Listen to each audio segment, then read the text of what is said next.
Ricardo Moderno é o mais recente dos meus amigos, acredito eu, e que eu aprendi a admirar e que eu gosto dele realmente como amigo e espero que ele também me considere amiga dele.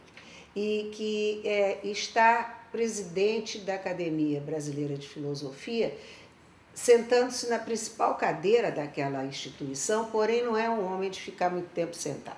Ele é dinâmico e imprimiu uma vibração àquela academia que eu acho que ela nunca teve, não sei quem foram os seus antecessores, mas eu acredito que nunca teve como tem hoje. Me diga como é que você foi parar lá e qual é a sua formação, como é que você chegou na filosofia? Em primeiro lugar, obrigado, Ana, pelo convite. Uma alegria estar aqui.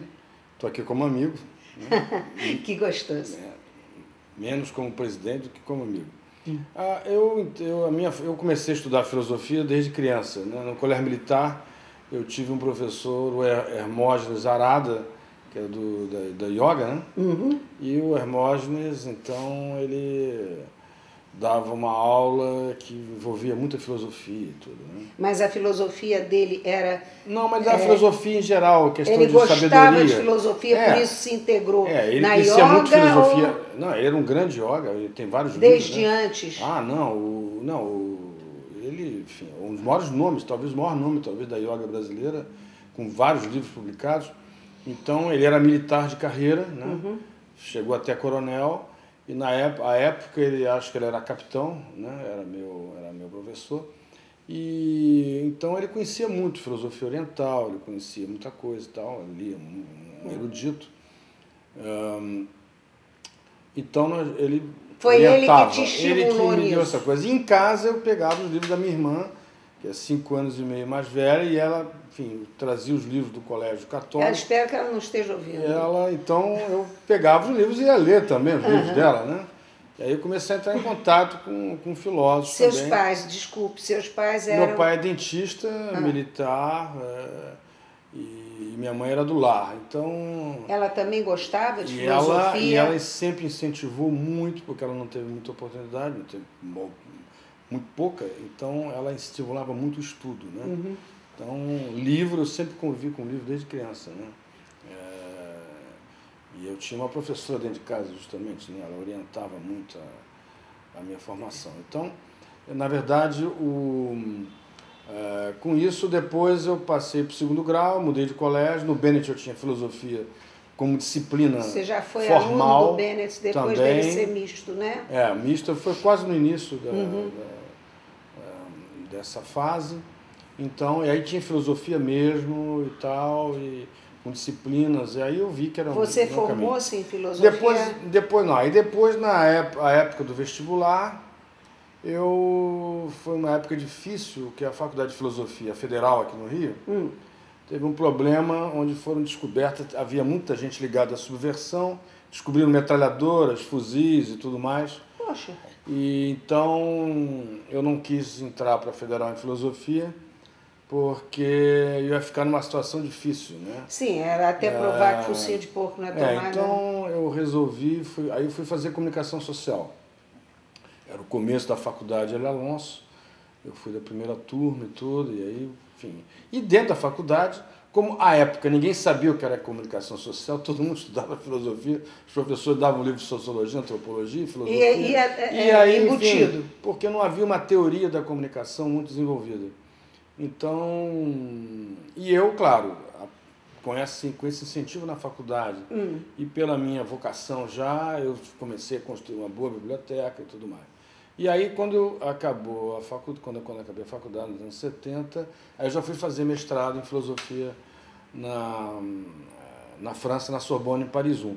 Mas eu fiz uma carreira paralela na área acadêmica, né, de pesquisa, com as artes, né? Eu fui aluno, monitor e professor do Museu de Arte Moderna. É mesmo? Então... Em que época, quem era o presidente à ocasião?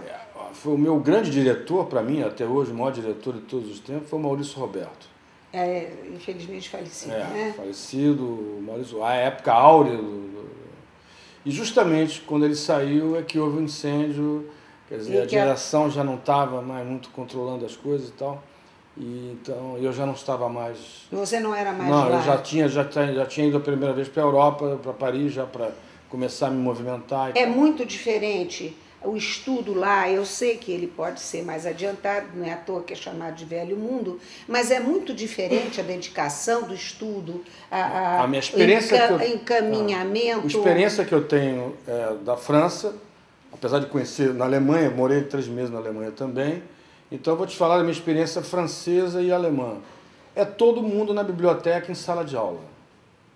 Sim. Não tem desordem, não tem bagunça, tem estudo. Não tem traficantes dentro da universidade vendendo drogas. Quer dizer, isso... Mas há tráfico de drogas fora. Sim, não me interessa. Quer dizer, eu estou falando da universidade. Mas quer dizer, eles não dentro da têm Sorbonne forma de não entrar. tem bagunça. Dentro das universidades francesas não tem bagunça. Dentro das universidades alemãs não tem bagunça. As pessoas vão para estudar. Então você vê os alunos dentro de sala de aula, salas cheias, você vê as bibliotecas cheias, todo mundo calado, estudando, centrando no livro, consultando o livro.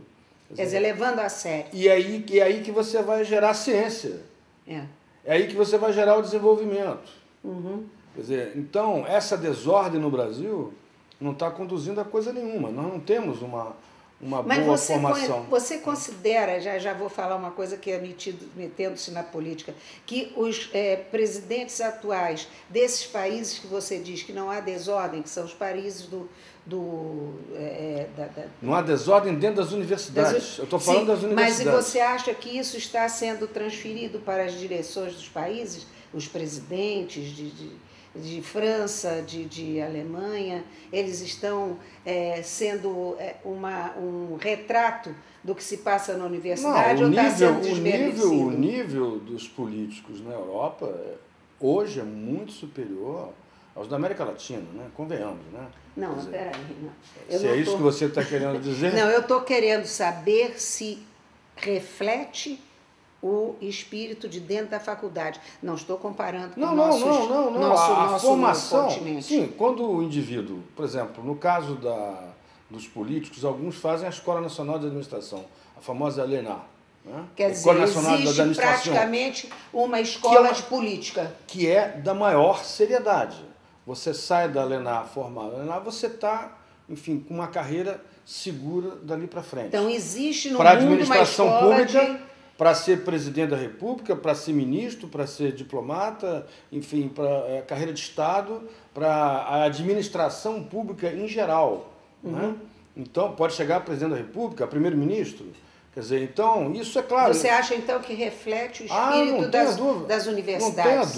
Não tenha dúvida. Os presidentes, os chefes... Porque, veja bem, você para ser um chefe de Estado, um chefe de governo, você tem que ter um excelente nível de conhecimento. Estatura. De conhecimento cultural, científico, para você poder ler o mundo, entender o mundo e saber como é que o seu país vai poder reagir às condições contemporâneas.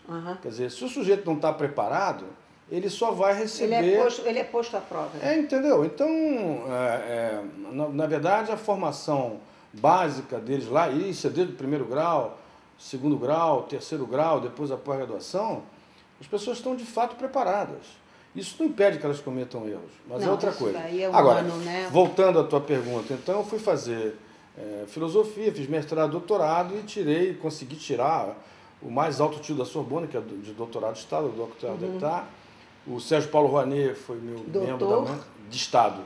Como é? Dr. d'État. O Dr. d'État era uma tese, enfim, que autorizava o indivíduo a orientar a tese do doutorado ou PhD na França.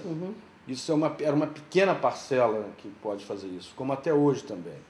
Então, eu tenho as mesmas prerrogativas de um francês que tem o doctorat d'État, ou tem a habilitação, como se chama, para orientar a tese na França. Eu, a partir do ano que vem, talvez agora, esse ano, início do ano que vem, eu vou dar aula já em Paris 1, e aí eu vou poder também orientar a tese. Vai deixar a academia? Não, ficar um mês só, janeiro, que é um mês mais calmo, mais light. Então, eu fiz uma carreira de academia, né, de acadêmica universitária, e uma carreira de artista, expus muito no mundo inteiro. Ano passado eu expus em Paris, expus em Moscou. Pois é isso que eu estou Então, querendo chegar. Sou crítico de arte também. Além do professor moderno trazer as maiores personalidades para serem homenageadas com o cordão, com o colar da Academia Brasileira de Filosofia, ele também foi fazer uma exposição em Moscou. Eu não sei como nem porquê. Olha, você vê como tem muita coisa para conversar, que nós estamos terminando nosso períodozinho aqui, nosso programinha, mas nós vamos fazer vamos seguir daqui. Você vai me permitir que eu interrompa por enquanto, porque daqui a pouco eu continuo para a semana que vem. Até já.